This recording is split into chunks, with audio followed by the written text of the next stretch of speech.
আমি রোহিঙ্গার কাছ থেকে বিজনেস শিখেছি। আমার কাছে মনে হয় যে একটা মানুষ তার সবকিছু হারিয়েছে, কিন্তু তার যে প্রতিভা এন্ড মজার বিষয় হচ্ছে তাদের যে হসপিটালিটি, এটা ওয়াও। আপনি গেলে তারা আপনাকে আপ্যায়ন করবে।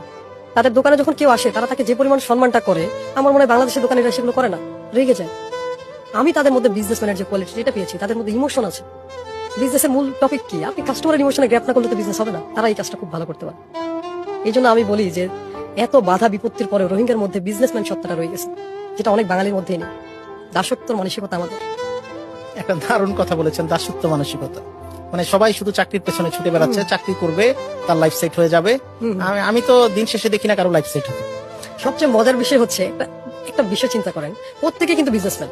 যে চাকরি করছে সেও কিন্তু বিজনেসম্যান, বাট অন্যের বিজনেস করছে সে এটা ভুলে গেছে যে আমি যে চাকরি করছি এটা তো কারো না কারো বিজনেস। আপনি চাকরিকে সেফ কিভাবে মনে করেন? এটা তো কারো বিজনেস, যে কোনো সময় বন্ধ হয়ে যেতে পারে। আপনি আরেকজনের বিজনেস আন্ডারে সময় দিচ্ছেন। এভরিওয়ান ইজ বিজনেসম্যান, প্রত্যেকে মার্কেটার। আমি বলি, আমি যেহেতু মার্কেট মাইন্ড এন্ড মার্কেটিং নিয়ে কাজ করি, আমি বলি ইচ এন্ড এভরিওয়ান মার্কেটার। আপনি মার্কেটিং করতেছেন বাট আরেকজনের কোম্পানি, আপনারটা না। সো এটাতে আসলে কি হচ্ছে? দিন শেষে আপনি যেটা পাচ্ছেন সেটা খুবই সার্টেন অ্যামাউন্ট, আর যে মালিক সে কি পরিমাণ পাচ্ছে। অ্যাপেলের কথা যদি বলি, তাদের একজন এমপ্লয়ি অ্যাপেলকে ইনকাম করিয়ে দেয় মিলিয়ন মিলিয়ন ডলার। একটা এমপ্লয়ি অ্যাপেল থেকে